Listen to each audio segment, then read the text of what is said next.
Hi, I'm out here today promoting my online show, the Horror Geekcast. It's a show for horror fans by horror fans. It celebrates the horror genre. I'm sure if you check it out, you'll... Sir, can I just give you a card? It's about my online show, the Horror Geekcast. Hey, that's a beautiful dog. Have you heard of the Horror Geekcast? You're a geek! That's the point!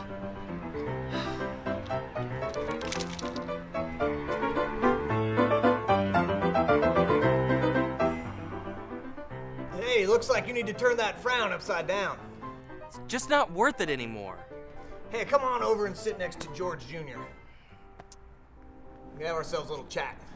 I'll put some life perspective on you, buddy. Just been working so hard. We have a small, loyal group of followers, but just need to start making some money to keep it going. But I don't want to quit because I love it so much. Well, there's your answer. Don't quit. You just said you don't want to quit. So just keep doing it. I mean, you just gotta have faith that something you love is gonna work out. I guess this is the part where you tell me some success story about when you were down on your luck and almost gave up and then things miraculously turned around. Man, I have failed at everything I've tried to do. Like this one time I opened a Ninja Turtles pizza shop. Well, I tried to open it. That's a really good idea. I know, that's what I thought. A Ninja Turtles pizza shop, who wouldn't want to go there? All the little kids would be banging on the doors. Anyway, couldn't get the investment. But you're not me. And you are a horror geek. I am a horror geek. You know what you need to do? I'm always getting calls on my burner phone from telemarketers. What if you started a telethon? A telethon? Yeah, just ask people for money. Ooh. Bully them. Tell them you'll call them back if they don't give you money. Telethon? Yeah. It's a great idea, George. Dude, thanks. Thanks. Hey, let me know if you get a job for me. George Jr., thanks so much, man. You're a lifesaver. Hey, watch out for those chuds, man, because they've been moving west. I think I saw one the other day.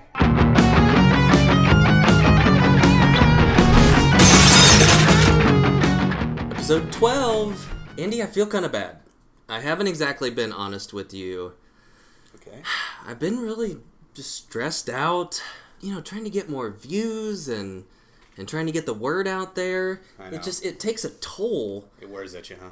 But the other day, I was out walking around and I was just at my lowest point, and I came across George Buckflower Jr. Oh, nice. How's he doing? He's doing good. He was just hanging out in Sherman Oaks, and we talked and kind of put everything into perspective, and I'm back on.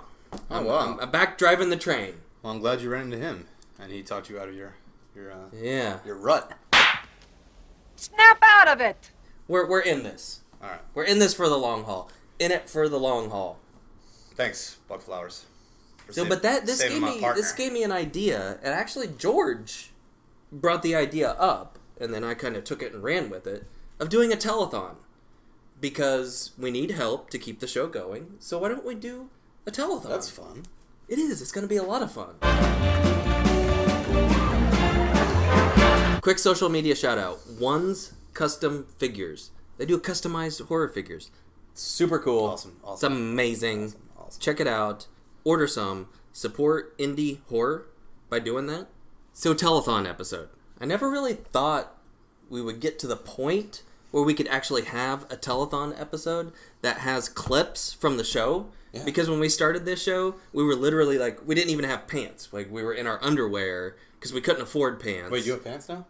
Yeah, I got some, I kind of got a stain on my shorts. Barry, sharing is caring. Sharing is caring, but I think that's a little bit too much. I peed on myself a little bit, so, Well, maybe not that pair. Do you have another pair? No. Oh, alright. Hey, but look at how far we've come. We started off without any shorts, and now I've got shorts. I didn't even have legs. He doesn't have legs. So a good chunk of this episode is going to be us showing clips of our previous episodes. So I'm hoping you guys enjoy that. Clip shows can be fun, It can be fun, right? But before we get to the clip show, we've got a couple segments that I think you're going to enjoy.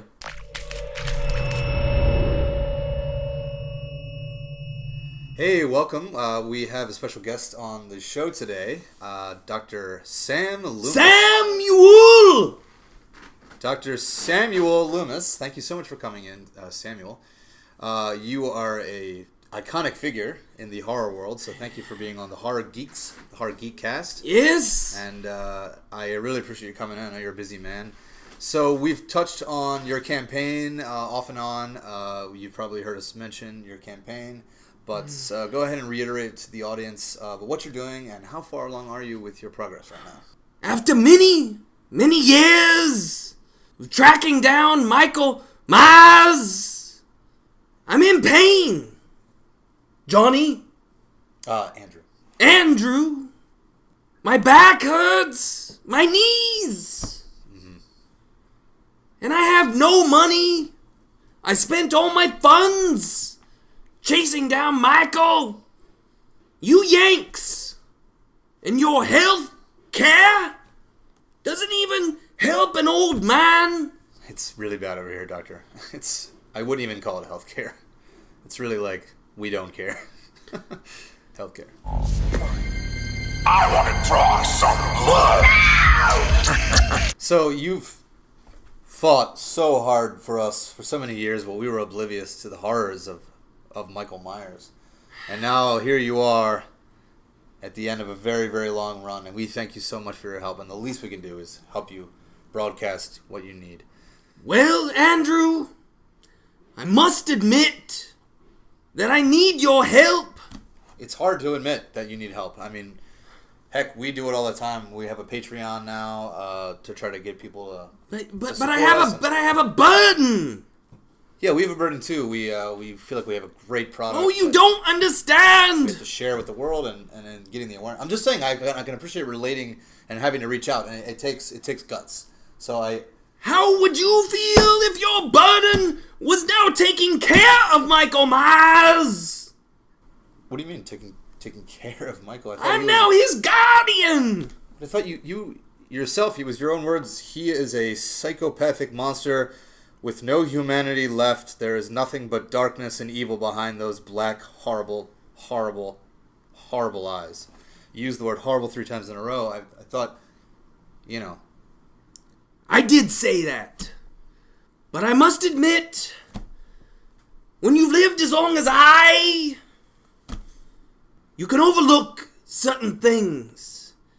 You can be narrow-minded. And I've come to realize that Michael just wanted to talk. And I never let him talk. But I thought he was like the mute invalid. I'm not following here. I overlooked Michael. I neglected Michael for 15 years. I never listened. And now he needs someone to take care of him. And I find myself living with New Loomis. Michael wants drum lessons. I need help. Well, can New Loomis maybe, pull his slack? He does give me free rent. Oh, that's good. But he's so annoying. How so? He just wants to listen to Led Zeppelin.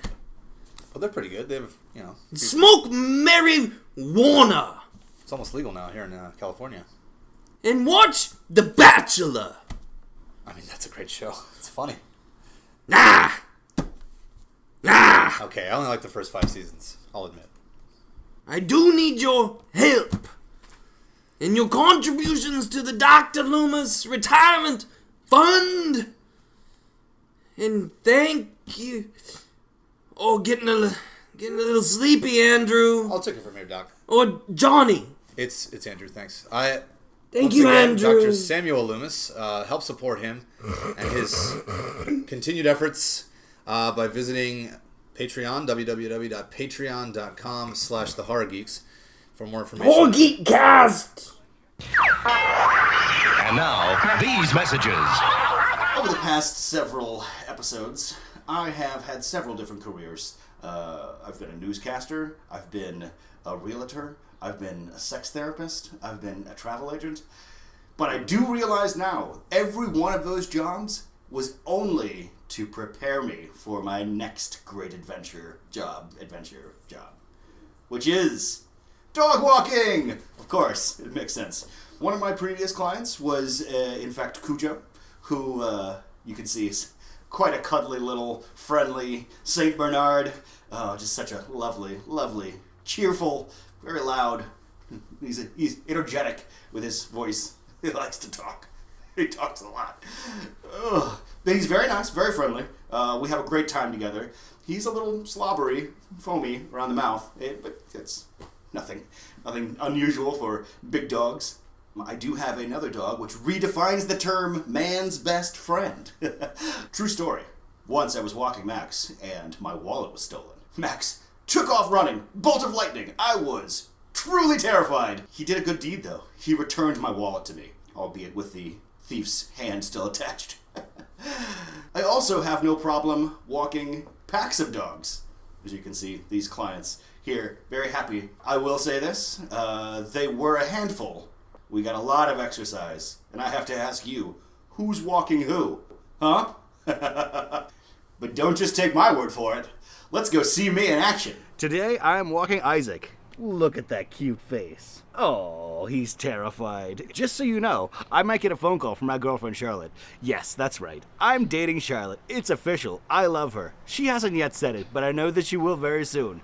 If she does call me, I have to answer, because if I don't answer, she'll tie me up. And not in a good way. So that's fun. Come on, Isaac. Come on. Come on, boy.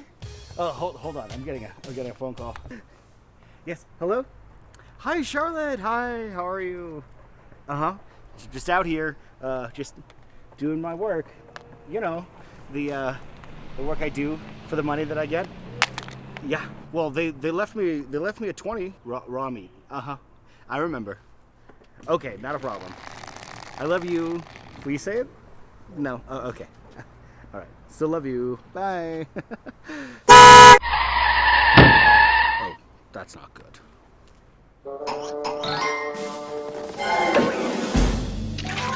So it's clip show time. Clip show. Clip show. Clip show time. Clip Gonna show everybody clip show from the show. Clip show. So episode 1. That was quite the experience. Yeah. We didn't really know exactly how to even do this. Yeah, we were going to do the clip show episode then, but I talked you out of it because I was like, well, Barry. Yeah, the first it was kind of a bad idea that I had. It just cuts to us like in the living room, like sitting around. We shot that one at night, and I taped all the windows so that we could control the light, and we set up lights, and you guys probably noticed, but we were just dripping with sweat. In Hollywood, go figure, it's kind of hard to get a show. Jason Voorhees has, in fact, decapitated his defense lawyer and has fled on foot into the wilderness of the north side of Horrortown. Fake news, I tell you. My son would never do anything of the sort. And I think that taps right into Nightmare on Elm Street. You know, he exists in this kind of ethereal landscape, in the dream landscape, always trying to get into our world, but that's not really his domain anymore since he was killed. He went into the dream world. Number 10, Freddy. I mean, he's obvious that he's the most famous disfigured killer, but I feel, let's start with Freddy and then let's work our way down and find some more obscure ones. All right. Episode 2, I felt like we kind of started hitting our groove. Yeah, and then we were like, hey, let's not tape the windows up and suffocate ourselves in an oven. Yeah. Because maybe we shouldn't do that. Yeah. And we were like, oh my god, we were kind of a little sharper subsequently. And sharper. We talked about serial killers. Yeah. Hey. Now, for some reason, and I think there's a real, deep-rooted psychological reason for this. People are obsessed with serial killers. Really want to go into Dahmer, go into some John Wayne Gacy, our favorite clown, John Wayne Gacy. The killer clown. The original killer clown. The original killer Before clown. they went to outer space. Uh-oh.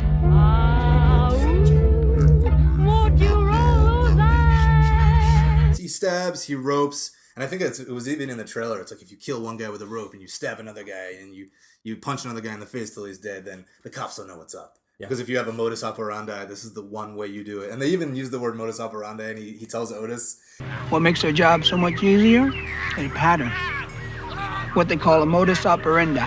You and all those fat cats. I'm so tired of it. I'm so tired of it. Episode 3 was when you were gone. Right. And you had your experience with Angela. Jose joined the show as the co-host, and we did VHS, or SOV VHS, shot on video VHS. VHS was pop culture in the 80s. And without video stores, you wouldn't really have, I think, the media fandom that you have now, because video stores and VHS fed that, gave fans a chance to really embrace that and be swallowed up in that. Are you comparing me to my daddy?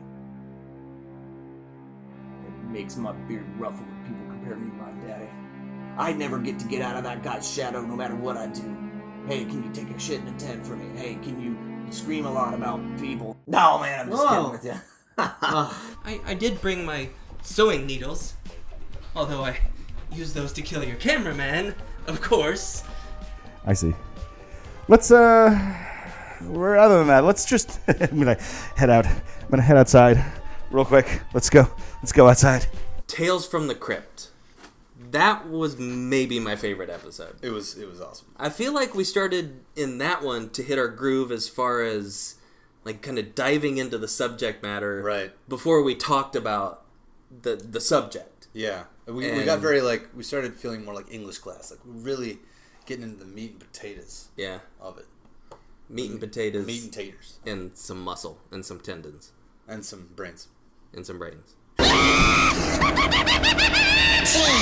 from the Crypt. Tales from the Crypt is just so near and dear to my heart. I mean, it was a big part of my childhood. I mean, a really big part of my childhood. I really feel like they're kind of these twisted Aesop fables. Oh. You know, to go back to the censorship, I really feel like they got it totally wrong. But, sorry, Barbara. We did use it. You are one. But we mean it in a good way. Yes. They are saying that if you murder your wife, you murder your husband, you do this, you do X or Y, you're a gold digger, you're just in it for the money, blah, blah, blah. It's not going to end out well for you. After episode 4, I went to Indiana to visit my family. And my dad was in that episode. When I was growing up, you'd pick me up at Mom's, and we'd drive to Logansport and do some comic book shopping, and then drive to Rochester, rent 2 or 3 horror movies, sit in our tiny cabin where we grew up, and then the next day do some more comic book shopping, and then go to Warsaw and rent a couple more horror movies. And I always look forward every weekend. After all these years, I have finally tracked down Michael Myers! Oceans are extremely, extremely dangerous. Now, how about lakes? Oh, lakes. You're welcome to come to lakes. Lakes are perfectly fine. As a matter of fact, you might find me in the woods somewhere, or under your bed. Episode 6 was really special, because you were gone again, and Susan joined us. Susan Slaughter. That's not good that I was gone. Yeah, it was, because Susan was here. Yeah, you're right. Susan's way cooler than me. I don't know if we should be doing this. Holy shit, what is that? I don't know, but it looks like the scene from the Blair Witch. Oh my god, I'm getting memory reader. Like, look at this. It's crazy. So we're doing ghosts. So excited. We have a real life, bona fide ghost expert. Ghost spurt. Guck hold. Ooh. That's kind of sexy. Yeah, ghosts are pretty sexy sometimes. I've been trying out new careers ever since there were a string of murders. And this week, I am trying out real estate agent. My IBS has been on the up and up for the most part.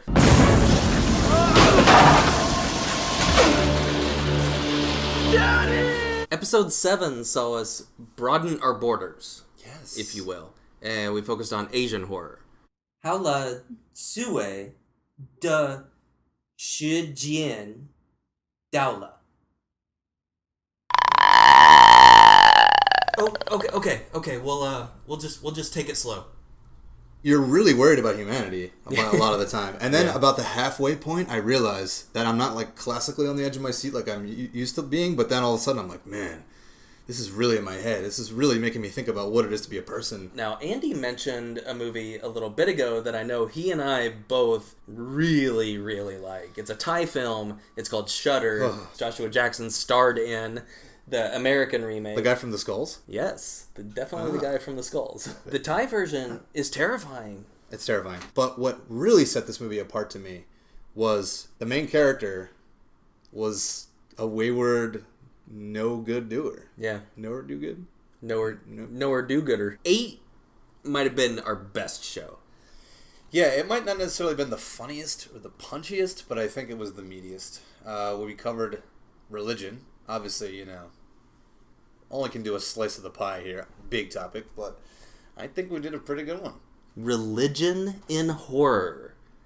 This is going to be a really fun episode. Yeah, this is like kind of a little bit of a Sunday school going on. I've been channeling that a little bit in my homework here, my notes. You might think that it's a divisive thing. Like, people always argue about religion. Right. But in true Horror Geeks fashion, we are going to unite, not divide, and talk about religion under the scope of horror. And horror brings everything together. It brings people together. The movie is about these grad students who are scientists. And they all hole up in this church. And I love that. And I really don't think that religion and science should be partitioned. Because I think science is trying to understand our universe, whereas religion is a set of beliefs about the universe. So I think they should go hand in hand and be updating one another. And I don't think there should be a constant feud between science and religion. Our favorite franchise, Friday the 13th, was our topic for episode 9. And that one saw Pamela get a little wild. Get a little wacky. I guess this is a special occasion. Yeah. Okay.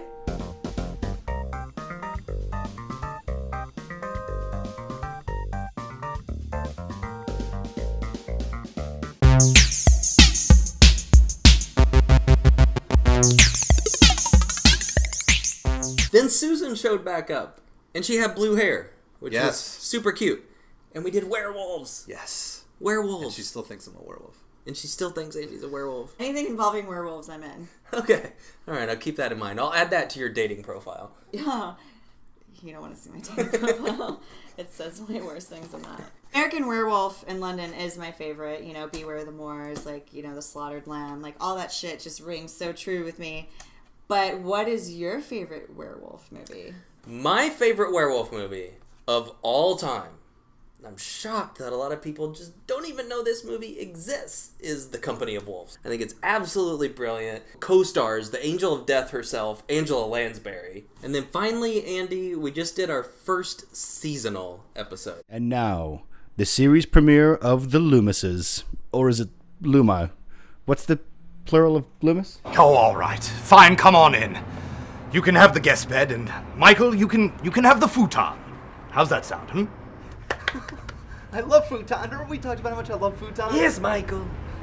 Okay. Let's go. Let's get you inside, boy. Oh, Michael! Look, I'm a snake. I slither. Oh, so this is how it's gonna bloody go, So this time I went to Trollandia, and I was... At first I just thought, oh man, I'm in a really cool spot in the woods. And, you know, we've been talking about wanting to go camping, and I'm like, oh man, this is a great spot for us to pitch a tent. And then I saw this really cool-looking creature. It was a troll, and I thought, oh my gosh, I want one. You know, I've been wanting to get a cat, but I was like... Cat? Troll? Something a little more exotic, maybe. So I tried to capture it, but it was more than a match for me. Yeah. And it overpowered me. It's Halloween. Yeah? Oh my god! What do you think? You're a gremlin. This is incredible!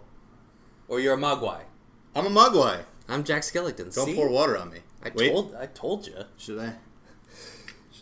No!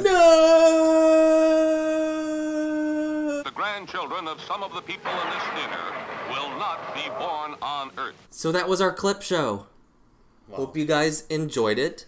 I hope we get to do another clip show sometime in the future. We should make it the next episode. That a clip show of the clip show. Yeah, remember that clip show last week? God, it feels like just a week ago. If we do another clip show in the future, this is legitimately speaking, no joking, that's great, because it means that we've done another 10, About. 12, 13, 14 episodes. Yeah. And that's because you guys are watching and helping us out. Keeping so us alive. Thank you so much. Andy, this was a lot of fun, even though we kind of feel like we did less for this episode than we usually do.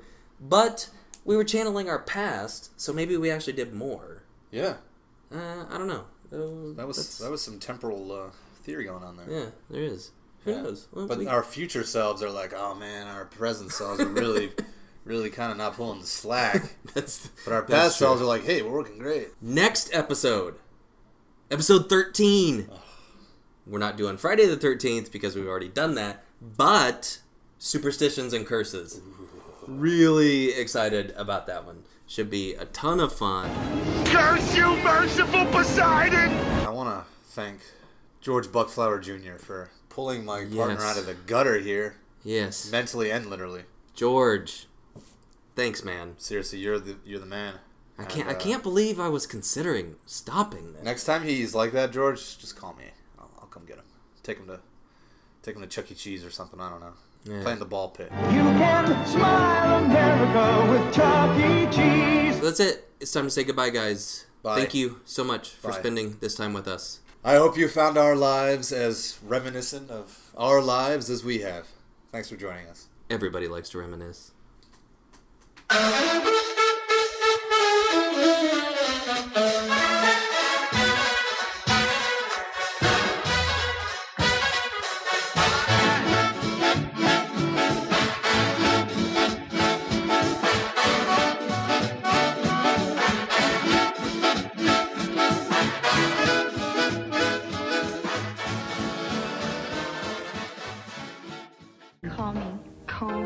Call me absolutely free. 2 great ways to meet by phone. Try them now. For ladies' home phone numbers, call 1-900-680-7900 and try it free. For dream dates, call 1-900-680-8900 and try it free. Try it now.